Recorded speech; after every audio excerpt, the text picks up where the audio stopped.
काठमाडौँको केन्द्रमा भएको बाल अस्पतालमा उपचार गर्ने सुविधा हुँदाहुँदै उपचार नपाएर छटपटाएर मर्नु परेको घटना पढ्न सुन्न हामी बाध्य भएका छौँ। कान्तिमा एमएसएस मिनिमम सर्भिस स्ट्यान्डर्डमा 68% नर्सिङ जनशक्तिको अभाव देखाइएको छ, के यो सही हो? पटक पटक त्यहाँको सेक्युरिटी गार्डलाई भनियो, कर्मचारीलाई भनियो, बिरामी असाध्यै गाह्रो भइरहेको छ, सहन नसक्ने अवस्था भयो, बोल्न बन्द भइसक्यो। सम्मानीय सभामुख महोदय, कान्ति बाल अस्पतालमा जे भयो त्यो हाम्रो सिस्टमको असफलता हो। जहिले पनि क्षतिपूर्ति दिने, ठुलो ठुलो भाषण गर्ने, थामथुम गर्ने, तर यस्तो अवस्था कहिले आउन नदियोस् भनेर सार्थक प्रयास नगर्ने। आफूभित्र पनि हेर्नु पर्ला नि, भागभण्डाको आधारमा डाइरेक्टर अपोइन्ट हुन्छ कि मेरिटको आधारमा डाइरेक्टर अपोइन्ट हुन्छ। हाम्रो सिस्टमेटिक असफलताहरू यी हुन् र म सभामुख मार्फत प्रश्न सोध्न चाहन्छु अर्थमन्त्रीज्यूलाई र स्वास्थ्य मन्त्रीज्यूलाई। ट्रायाजिङ स्वास्थ्यकर्मीले नभई सुरक्षाकर्मीले गरेको के यो सही हो? कान्तिमा एमएसएस मिनिमम सर्भिस स्ट्यान्डर्डमा 68% नर्सिङ जनशक्तिको अभाव देखाइएको छ, के यो सही हो?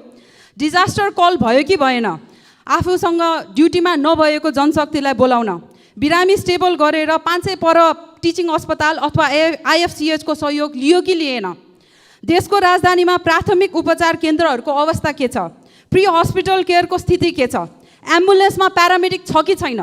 त्यो सलाइन पानी चढाएर बचाउन सक्ने मान्छेलाई पनि लाइन बसिरहेको एउटा हजुरबाले आफ्नो नातिनीको उपचार गराउन नसक्दाखेरि उनको मृत्यु भयो। मैले समाचारमा पढेँ, नियम बनाउनु पर्नेछ। म आफै स्वास्थ्य मन्त्री भएको बेलाको सम्झन्छु, त्यही बेलामा बनाएका नियमहरू छन्। अस्पतालमा अत्यावश्यक सेवा लिनुपर्ने मान्छेले लाइन बस्नै पर्दैन, त्यो नियम छ। अहिले नियम नभएको कारणले गर्दा भएन भनेर ढाकछोप गर्न खोजिएको छ। हाम्रो आँखा अगाडि 5 वर्षीय बालिका काठमाडौँको केन्द्रमा भएको बाल अस्पतालमा उपचार गर्ने सुविधा हुँदाहुँदै उपचार नपाएर छटपटाएर मर्नु परेको घटना पढ्न सुन्न हामी बाध्य भएका छौँ। यो घटनालाई पनि सामसुम नपारियोस्, यसका बारेमा सत्य तथ्य के हो छानबिन भएर सदनलाई जानकारी गराइयोस्। सम्माननीय सभामुख महोदय मार्फत यो पनि माग राख्न चाहन्छु। धन्यवाद। मकवानपुर क्षेत्रको था नगरपालिका वार्ड नम्बर 10 निवासी जितबहादुर गोपाली यति बेला उहाँ पोर्चुगलमा हुनुहुन्छ। आफ्नो छोरीको सुन्दर भविष्यको सपना त्यो साँचेर उचित शिक्षा दिउला, दीक्षा दिउला, छोरीको भविष्य उज्जवल बनोस् भन्ने त्यो सपना बोकेर उनी 1 वर्षदेखि पोर्चुगलमा छन्। उनको एउटा मात्रै सन्तान हुन्, रेजिसा, 5 वर्षकी। उनले आफ्नो बुबा कृष्णबहादुर र श्रीमती रिता गोपालीलाई जिम्मा लगाएर उनी पोर्चुगल गए, तर उनको सपना चकनाचुर भयो। त्यो सपना कान्ति बाल अस्पतालको गम्भीर लापरवाही, चरम गैर जिम्मेवारीपन, जसका कारणले गर्दा 5 वर्षको एउटा बच्चा उपचार नपाएर पटक पटक त्यहाँको सेक्युरिटी गार्डलाई भनियो, कर्मचारीलाई भनियो, बिरामी असाध्यै गाह्रो भइरहेको छ, सहन नसक्ने अवस्था भयो, बोल्न बन्द भइसक्यो। कम्तीमा पनि इमर्जेन्सीको ढोका खोलिदेऊ, इमर्जेन्सीभित्र पुग्न देऊ, डाक्टरका पुग्न देऊ, पटक पटक भनियो। तर त्यो निज बच्चा परिवारले यस प्रकारको अनेकौँ अन्याय विनय गर्दा, क्रोधन गर्दा, बिन्ती गर्दा समेत सम्मान्य सभामुख महोदय 2 घन्टा हजुरबुवाको काखैमा बच्चा रहनु पर्ने अन्तिम समयमा 2 घन्टापछि बल्ल तल्ल सेक्युरिटी गार्डलाई ठेलेर, बलपूर्वक ठेलेर इमर्जेन्सी कक्षभित्र प्रवेश गर्ने। त्यसपछि बच्चाको अवस्था अन्तिम भइसकेको थियो। 10-15 मिनटमा रेजिसा ती सानी नानीको मृत्यु भयो। सम्मान्य सभामुख महोदय, मृत्यु एउटा भयो। सिङ्गो परिवार एउटा पीडामा हुनुहुन्छ।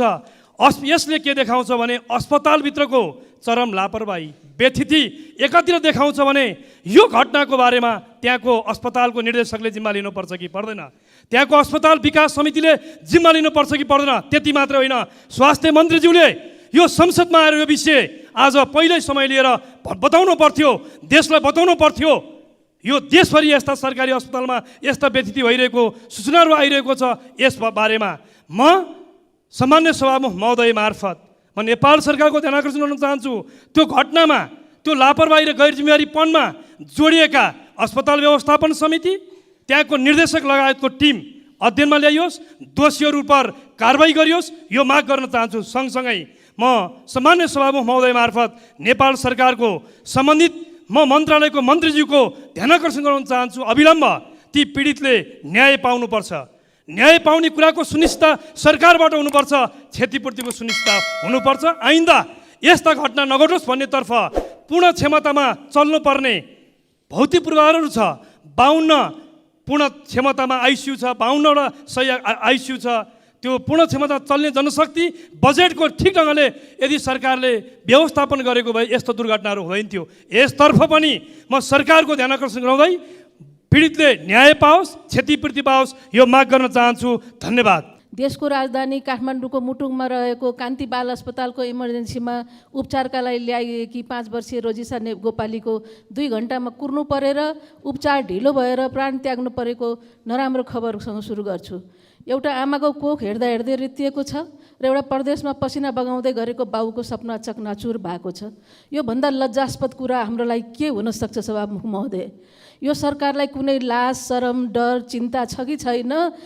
हाम्रो निर्लज्जता कहिले सकिने हो सभामुखज्यू? कहिले हामी भ्रष्टाचार, तस्करी, अपराधबाट हाम्रो राजनीति मुक्त हुने हो र रेजिसा जस्ता हाम्रा बालबालिकाले कहिलेदेखि स्वास्थ्य संस्थामा गुणस्तरीय सेवा पाउने हुन् र सरकारको निकम्मापनको दोष कहिलेसम्म स्वास्थ्य कर्मीहरूले मात्रै आफ्नो टाउकोमा बोक्नुपर्ने हो? सम्मान्य सभामुखज्यू, यो सरकारलाई थाहा छ कि छैन यस अस्पतालको ओपिडी दिनमा जम्मा 3 घण्टा मात्रै सञ्चालन हुन्छ। यस अस्पतालको इमर्जेन्सी र ओपिडीमा गरी दैनिक 500 बिरामीहरू आउने गरेका छन् र अस्पतालमा जम्मा 30 जना चिकित्सकहरूले बिरामीहरू हेर्छन् र उनीहरूले बिरामी मात्रै हेर्ने होइन, पढ्ने पढाउने काम पनि गर्नुपर्छ। ओपिडीमा देखाउन नभ्याएका बिरामीहरू सबै इमर्जेन्सीमा आउँछन् र त्यतिखेर इमर्जेन्सी पनि ओपिडीमा परिणत हुन्छ। त्यहाँ 100 भन्दा बढी बिरामीहरू पालोमा हुन्छन् र चेक जाँचमा भने जम्मा 1-2 जना चिकित्सकहरू मात्रै हुन्छन् र त्यहाँ खटेका चिकित्सकहरूले इमर्जेन्सी मात्र होइन, एनआइसियु, पिआइसियु र अन्य वार्डहरूमा पनि सेवा दिनुपर्ने हुन्छ। कान्ति बाल अस्पतालमा हाल 314वटा शैय्या छन्, 60वटा आइसियु पोस्ट अपरेटिभ वार्डहरू छन् भने इमर्जेन्सीमा 2500वटा शैय्या छ।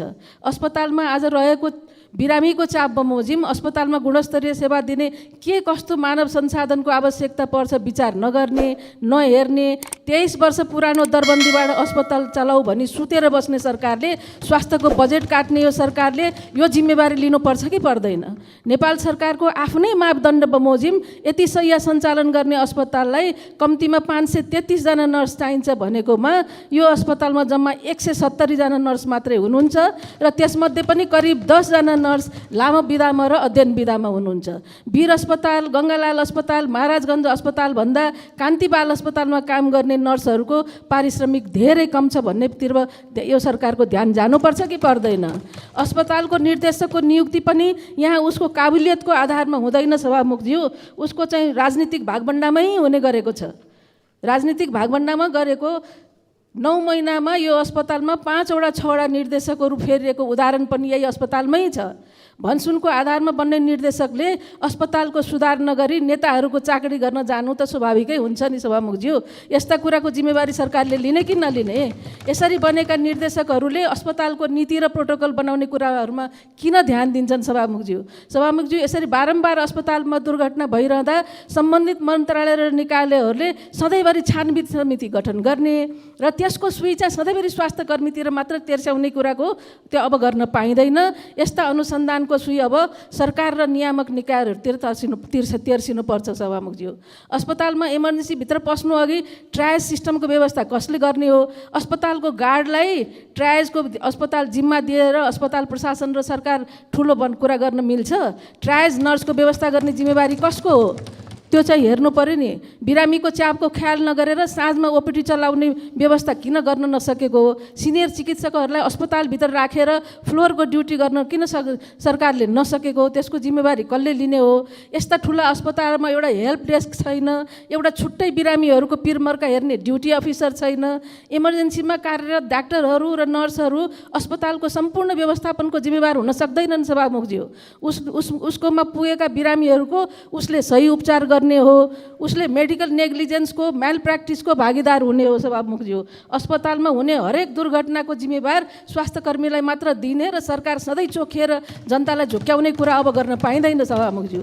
सभामुखज्यू, जनताले गुणस्तरीय सेवा पाउने वातावरण बनाउने काम गर्नलाई नै स्वास्थ्य मन्त्रालय र यसका सम्बन्धित निकायहरू खडा गरिएको हो। त्यहाँ सबैलाई सुख सुविधा भोग गरेर ठुलो पल्टेर ठुल्ठुला कुरा गर्नलाई र सारा दोष स्वास्थ्य कर्मीलाई र अस्पताललाई बोकाएर आफूहरू चोखिन पाइँदैन। हरेक सरकारी अस्पतालको यही अवस्था छ सभामुखज्यू। सरकारले यो छानबिन इमान्दारीपूर्वक गरोस्, रेजिसा गोपालीले न्याय पाओस्। यस्ता घटनाहरू बार दोहोऱ्याएर जनता र सदनलाई झुक्क्याउने काम सरकारले अब उपरान्त नगरोस् भनी जोरदार माग राख्न चाहन्छु। हरेक प्रदेशमा एउटा बालरोग अस्पताल खोल्न सरकारले पहल गरोस् भन्ने चाहन्दछु।